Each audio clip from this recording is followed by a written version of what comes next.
But the one thing people tend to realize at moments like this is that they wasted a lot of time when life was normal. Okay, and it's not just what they did with their time. It's not just that they spent too much time working or compulsively checking email. It's that they cared about the wrong things. They regret what they cared about. Their attention was bound up in petty concerns, year after year, when life was normal. And this is a paradox, of course, because we all know this epiphany is coming. But don't you know this is coming? Don't you know that there's going to come a day when you'll be sick or someone close to you will die, and you'll look back on the kinds of things that captured your attention? Because even if you live to be 100, there's just not that many days in life. It is always now. However much you feel you may need to plan for the future, to anticipate it, to mitigate risks, the reality of your life is now. Our conscious awareness of the present moment is, in some relevant sense, already a memory. But as a matter of conscious experience, the reality of your life is always now.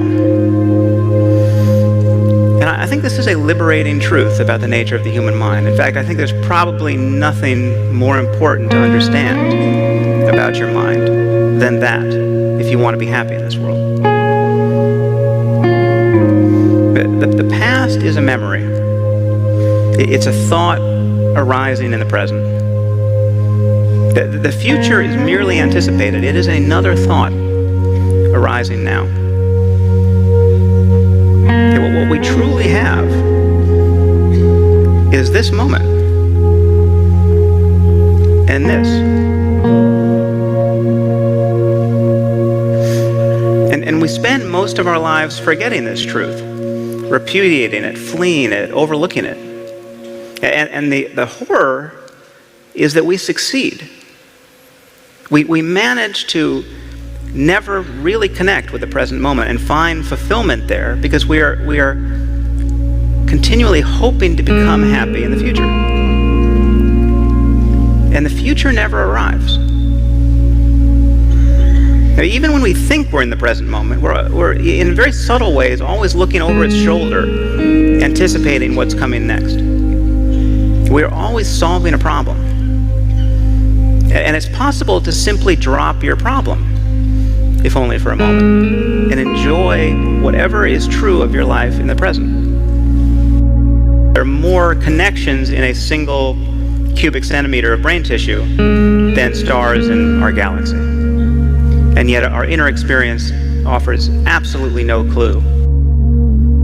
We're subjectively unaware of most of what our minds are doing.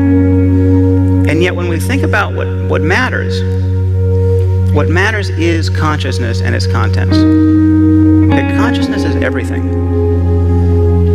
Our experience of the world, the experience of those we care about, is a matter of consciousness and its contents. So whatever the origins of consciousness,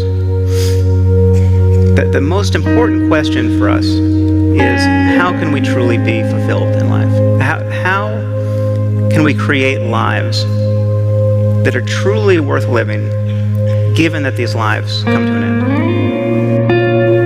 So the frame we put around the present moment is important and largely determines our experience of it.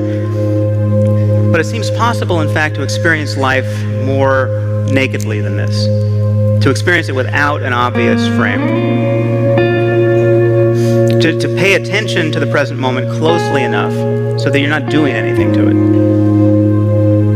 Now, you might feel that your consciousness is in your head or behind your face.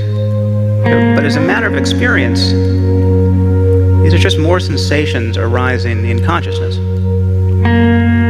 The only evidence of your face and head is a sensation arising in consciousness at this moment. Whatever you can possibly notice in your body, in your mind, in the world, has only one place to appear: in your conscious experience. Now, I'm not saying this is all just a dream, but as a neurological matter, it is very much like a dream. It is a dream that is constrained by inputs from the external world. And the dreams we call dreams at night are dreams that are not constrained by the external world. But your mind is all you have. Okay, it's all you've ever had. It's all you have to offer other people. We are all trying to find a path back to the present moment, and good enough reason to just be happy here.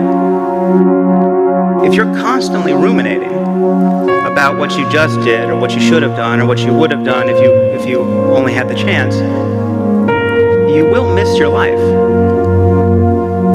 You'll fail to connect with it. You'll fail to connect with other people.